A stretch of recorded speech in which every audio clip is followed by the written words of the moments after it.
A mysterious, blinding white light has triggered a global natural disaster, and Le Qing needs to find her girlfriend Fang Yue. So here's everything you need to know to complete Cradle of Nightmares. I've made another video of everything you need to know to start Cradle of Nightmares, so first I'm going to do a quick recap of all the tips in that video. This video will not have any plot spoilers, and I will not use any endgame footage, but I will be showing some mid-game footage, areas, bosses, and fights. So a heads up. So let's jump into it. Here's what you need to know to complete Le Qing's journey. So in terms of the recap of the previous video, I'm going to assume you're using All Bones Jones translation, which I think will be the most popular translation. So I'll try to use terminology from that translation mod. I'll put the link to his video in the description and the pinned comment. And from what I can see, if you're an English speaker, that is probably the mod you're gonna want to be using. So here's the recap. Worm Flask or Estus Flask, you have two types. One replenishes HP, one replenishes MP. The Worm Flask will refill anytime you rest at a flower basket. The Ashen Dance Hall is basically Firelink Shrine. This is where you level up and also where you will be able to find specters of all the merchants you encounter in the game. You will also be able to craft materials and upgrade your weapons here. You level up by spending souls talking to Dolores, the demon lady. During your journey, you will have the option of having a fluffy white spirit companion. This flying piece of humanity will be extremely useful during your journey. He will be able to cast defensive and offensive spells, helping you out in combat. More on him later. Equipping weapons, both in your primary slot and in your offhand, will give you skills that you can use in combat. And this will be the primary mechanic that you will use in fights against enemies and bosses. So pay attention to what skills weapons give you. The cordyceps items that you find across the world map is how you upgrade the worm bottles and make them more effective in replenishing your health and magic points. The presence of fog walls will give you an early warning before a tough boss fight. Okay, with the recap complete, let's jump into everything you need to know to complete Cradle of Nightmares Flowers to You. I just completed my first run. It took me about 20 hours. The world map is actually fairly expansive. There's a lot more meat on the bone of this game than I thought, and I did enjoy it. It is a good game. Kind of surprising what people are able to do with the RPGmaker engine. So first tip, upgrade materials. A lot of the mechanics in this game are inspired by Dark Souls. So, like in Dark Souls, to upgrade your weapons, you will need different upgrade materials. Items crafted from boss souls will have their own upgrade materials. Regular weapons will have a separate type of upgrade materials. These can be purchased from two different vendors. The two lower grades will be purchased from the poet by the riverbank on Strange Street. This will be the first one you encounter. You will find him by the boat, and he's identifiable by his big hat and by the fact that he's a poet. The second one you will find later on in the game, and he's a mummy. He's called the Lost One, and he's found in the Coffin Graveyard. Once you encounter a merchant, you can find him in the graveyard in the Ashen Dance Hall. From the main flower basket, you travel to the left, and you will find a spectral version of them. Speaking to them, you will have an option to trade with them. So speaking to both of these characters will allow you to buy upgrade materials from them so you can upgrade all normal type weapons. You just need to have enough souls, and on normal difficulty, as you enter the mid to late game, you will have plenty of souls to take any weapon that you want to the highest level. So you will be able to experiment with any of the regular weapons to see which one you like the most. Just a note, when you go to the forge to upgrade weapons, you have to unequip them to upgrade them, because otherwise they are not in your inventory and therefore not available to be upgraded. It's a minor annoyance, but it's a quirk of the RPGmaker engine. Tip number 2, boss and invaders will drop unique soul crystals that you can go to the forge to craft unique and powerful items. Each boss or invader will drop a soul crystal that will generally give you the option of crafting either an offhand item, a powerful weapon, a spell, or a piece of armor. If you want to upgrade these, you will need a different upgrade item than from regular items. And to craft these, you would have to go to the forge. The menu can be a little bit clunky, and in all the mods I've used, some of the options are still in Chinese. So on screen, I'll be showing you what you need to click to get to the crafting option to be able to use boss soul crystals to craft these unique items. So after a tough boss fight, be sure to return to the forge to see what weapon, offhand item, spell, or armor you can craft that might be useful in your journeys throughout the game world. Number 3, backstabbing. I mentioned this briefly in my previous video, but there's a couple notes I wanted to follow up on. You don't have to be in stealth mode, and you don't have to press anything. You just have to approach the enemy sprite from behind.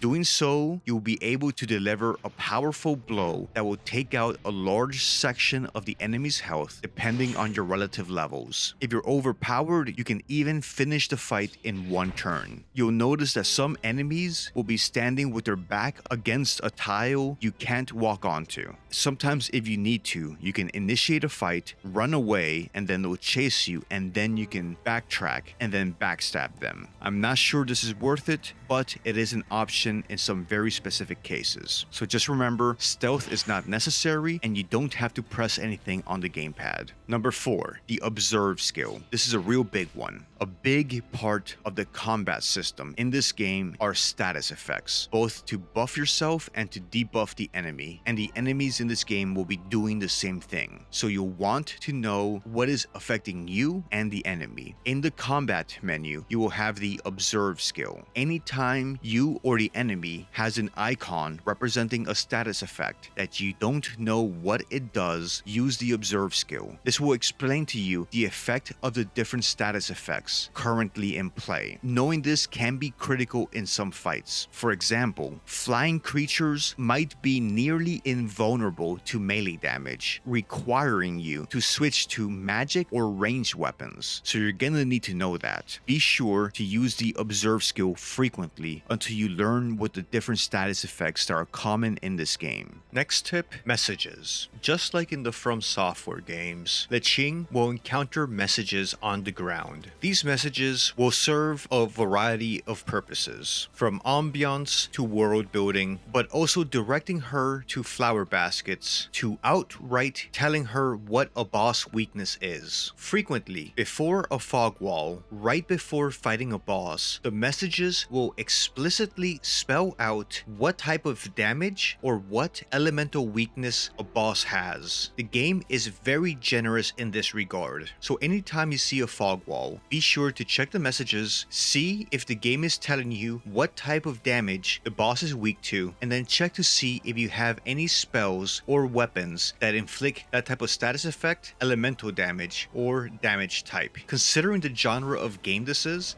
I'm actually kind of surprised the game will just straight up tell you what type of damage to use before boss fights. But hey, it's kind of nice for a game to go easy on you sometimes. I'll take it. And for our next tip, speaking of things on the ground, that will be traps. Right from the get-go, Le Qing will encounter a variety of different traps. At the very beginning of the game, they will simply appear as cracks on the ground that if Le Qing steps on them, she will suffer damage. As the game progresses, the traps will evolve into different types. Entering the mid-game, Le Qing will encounter tripwires and pressure stones. She will be able to jump over these using the action button. On the gamepad, this will default to the bottommost button. Simply approach the trap, press the action button, and then Le Qing will jump over it. A little bit later on in the game, once she enters the underground research labs, she will encounter more sophisticated traps, such as the red dots, which regardless of your defense and health will always be a one-hit kill, and also laser fields. The laser fields can also be jumped over. So anytime you're entering a new environment, be sure to pay attention to the ground and keep an eye open for traps. Our 7th tip, sprinting. I actually did not catch on to this one until I was fairly deep into the mid-game. Le Qing is able to sprint, and you can do this by pressing down on one of the buttons on the gamepad. Alternatively, you can also go into the system menu and turn on auto sprint, which will make Le Qing sprint all the time. Personally, I didn't like that. I found it to be kinda awkward, and I found it kinda annoying to navigate the world map if Le Qing was perpetually sprinting. But sprinting does serve a purpose other than just moving you around the world faster. There's two use cases where I found it particularly useful. One is chasing down crystal lizards. Crystal lizards will scurry away once they see you. If you're able to catch up with them and defeat them in battle, they will drop upgrade materials, which are always welcomed. The second use case are in the rare cases where Le Qing will have to navigate snipers. This will only be 2 or 3 times throughout the game, but when you encounter a sniper, Le Qing will have to run from cover to cover within a certain window of time, and this window of time is set expecting you to be sprinting. If you don't sprint, you will take damage when you're trying to navigate the snipers. Snipers, like the red dot traps, deal damage based on percentage of health, so it doesn't matter how much defense or health you have, a couple hits will always kill Le Qing even in the late game. So if you want to navigate snipers without burning through all of your worm bottles or your Estus flask, you will need to sprint. Okay, a real big one. You're gonna need to know this if you're going to beat the game, the magic system. As Le Qing explores the world, she will find numerous books. When you read the books, Le Qing will learn spells. They will come in 3 different categories: spells, miracles, and the red spells that consume some of your health when used. I thought of them as blood magic. I think the game is balanced so that you have to use spells to beat it. In my run through, I use magic extensively for defensive spells, weapon buffs, and offensive magic. But I didn't figure out for a very long time how to equip magic spells. How do you use magic? Step 1, you find the book. Step 2, read the book. Then Le Qing will learn the spell. And then step 3, you have to equip the spell. So you can follow along with the example on screen. In the menu, when you go to the skill window, there's going to be 3 options: skills, magic, and a third one. That third one is your magic slots. When you enter that menu, you will have the ability to equip magic spells to your magic slots. You have a finite number of slots. So once you have more spells than you have slots, you will have to pick what spells you equip when you go into combat. By the end game, you will have far more spells than you have slots. You will easily have more than 50, maybe even 80 spells, and you will only be able to equip about 20 of them. I didn't actually count the slots, but the game will give you plenty of them. You will find them as you explore the game world in treasure chests, and some vendors will also sell you spells. Spells are also very useful for dealing with flying enemies. So just remember, to use magic, you have to equip the magic spells. Our next tip is the cooldown timers. Each skill and magic spell will have a cooldown timer, meaning a number of turns in combat before you can use the skill or spell again. So you can't spam powerful skills or spells turn after turn over and over again. At least in the language mod that I used, when you selected the skill, even if it was dithered out and unavailable, it was visible in the info or description window. It was labeled as CD followed by a number. So if you use a skill or a spell and you're wondering why you can't use it again, it might still be in the cooldown timer. So look to see in the description window if there's anything there that might indicate if it's still under cooldown. And in that case, you might just have to wait a few more turns before you can use that spell again. More powerful spells will have longer cooldown timers before you can use them again. So to keep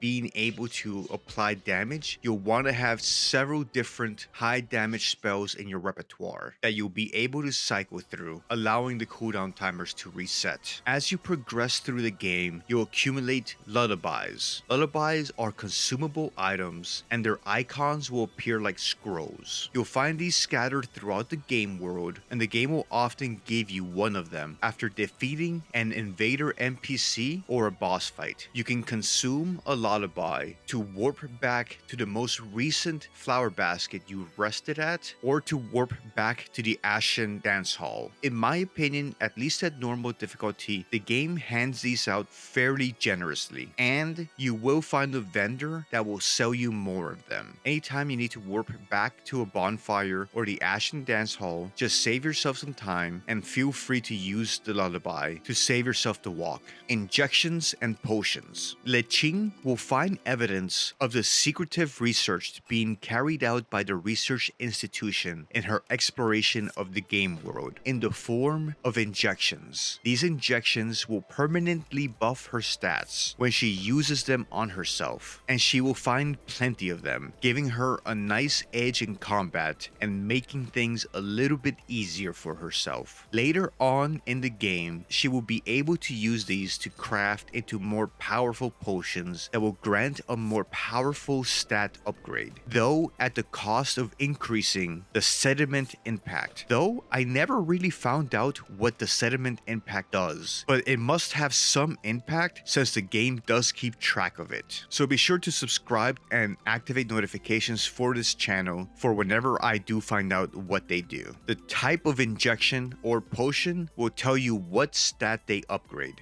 So it's your decision if you want to stack the injections until you can craft potions to upgrade them, or if you want to use them immediately to make your life a little bit easier right away. Number 12, jewelry and red cords. Another crafting option Le Qing will have at the Blue Forge in the Ashen Dance Hall is to craft jewelry. The pieces of jewelry she can craft will give Le Qing a different stat buff or advantage. To craft jewelry, she will need different materials she will pick up during her exploration of the game world, along with a red cord. Red cords can be bought from a merchant in the graveyard attached to the dance hall. To craft a piece of jewelry, she will need a design schematic. Schematics will be found, as with so many other things, scattered as treasures throughout the game world. So once you have a schematic, you can go back to the forge and see what you can craft. Some of these will actually have pretty useful stat upgrades. As you advance through the game, be sure to come back here every now and then and see if you can craft anything useful for yourself. Keeping with the recurring theme of Dark Souls inspirations, Cradle of Nightmares Flowers to You also has white and red soapstones or pieces of chalk, which you can use to be summoned to help others or to invade other NPC worlds. As far as I know, it will only happen at very specific scripted parts of the game, and the game will give you a pop-up message telling you when it happens. So when you get the dialogue window, if you use the indicated piece of chalk, you will get a scripted event where you will fight an NPC invader and you will get a story moment and some piece of loot after beating the fight. 14. Bai Guan's magic and skill system, or your fluffy companion's magic system. As you already know, Le Qing will have a companion who will have his own independent leveling and item system. The way his item system works is that he will have a primary item slot and then several secondary item slots where he can equip items that will buff his stats. But it's your companion's primary slot that will dictate what spells he has in combat. As you progress through the game, you will find different items that are equipable in his primary slot. What item goes into his primary slot is what defines what spells he has. So you'll be able to experiment with which ones you like best. Some of them will only have offensive capabilities, some will have healing spells as well. The one I ended up using the most had two offensive spells, one with a quick cooldown timer and lower damage and requirements, and a second spell that was a prismatic attack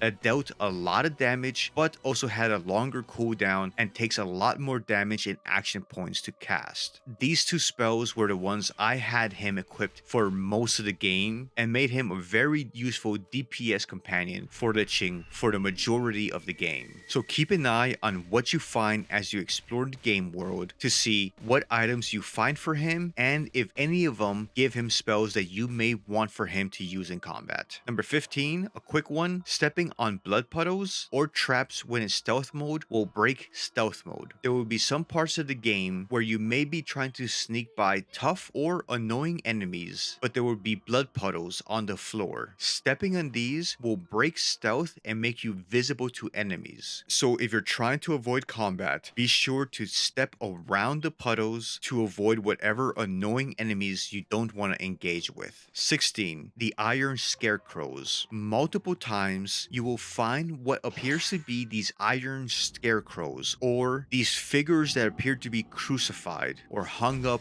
on a T-shaped pole. They will have a lot of health, and I mean a lot, probably hundreds of thousands of HP and really high damage resistance. You will be able to spend a very long time beating these things and barely making a dent. I was only able to take these down towards the end game. For most of the game, you will wonder what they do. Once you're able to apply damage and break through the resistances and take one down, these will drop a piece of armor with fairly good defense and resistance. This piece of armor is what I use for most of the game. All of the iron scarecrows I took down all dropped the same piece of armor. So in effect, you only had to take one down. I didn't kill all of the ones in the game world, but all the ones that I did drop the same armor. So I didn't find any utility to killing more than one. Was it worth it? Yes. It is a very good piece of armor. And once I got it, it's what I used for the rest of the game. Did the fight take a while? And was it annoying? Also yes. So it's up to you and how much patience you have, but the fight will take a while and you do need to be at least moderately high level to break its defenses and actually be able to do some damage. And the fight can be pretty long. Mimic chest. In the mid to late game, you will start encountering a couple of mimic chests. They will look slightly different from regular chests, and there's only a few in the game. The game will be nice enough to telegraph it and let you know with messages, and frequently there will be a flower basket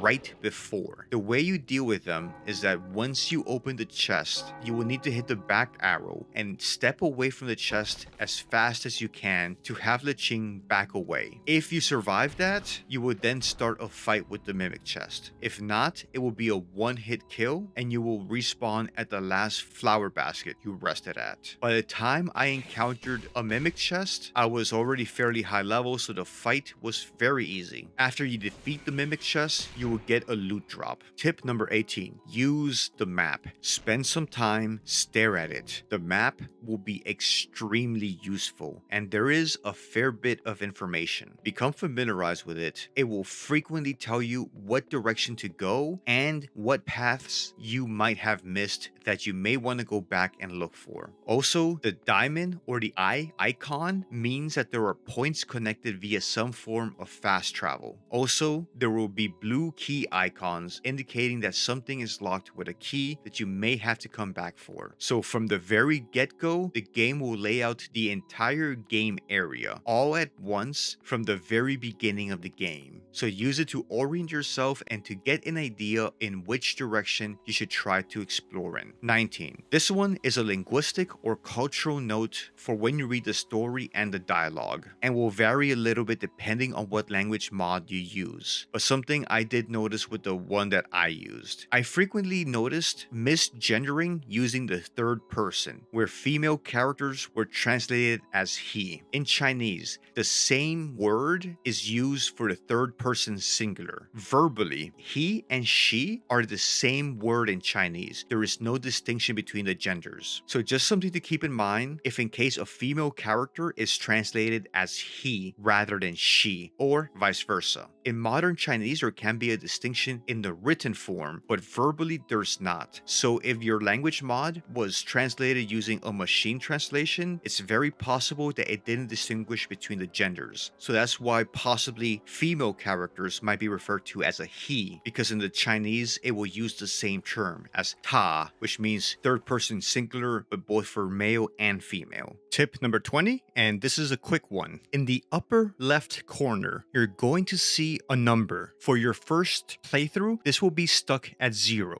This is what run through you're on. So for your first run, this will be 0. And then once you beat the game and you move on to New Game Plus, it will increment to 1. That's That's it. And then with subsequent runs, it will increase by 1. So new game plus plus, it will go to 2, new game plus plus plus, 3, and so on. And for our last tip, 21, and I think the only one that could kind of fall into spoiler territory, at least in normal difficulty. The difficulty from this game will not really come from the combat. It will come from exploration. So as you move through the game world, try to keep track of lock doors and branching paths that you will have to come back to once you pick up more keys. On my first playthrough, once I hit the mid-game, I was able to steamroll a lot of the bosses, and I didn't really have too much of a challenge, with some exceptions, up until the very end of the game. What did give me a lot of trouble was the exploration. If I say any more, I'm entering spoiler territory, so I don't want to give too much away. But what I will emphasize is that exploration is key in this game. The end game is gated not by boss fights, but by exploration and item collection. And I'll leave it at that. Also, be sure to check out the comments. I'm very sure people will be leaving comments, hints, tips, clarifications, and updates. So you'll probably find very good information in there. Okay, and that wraps up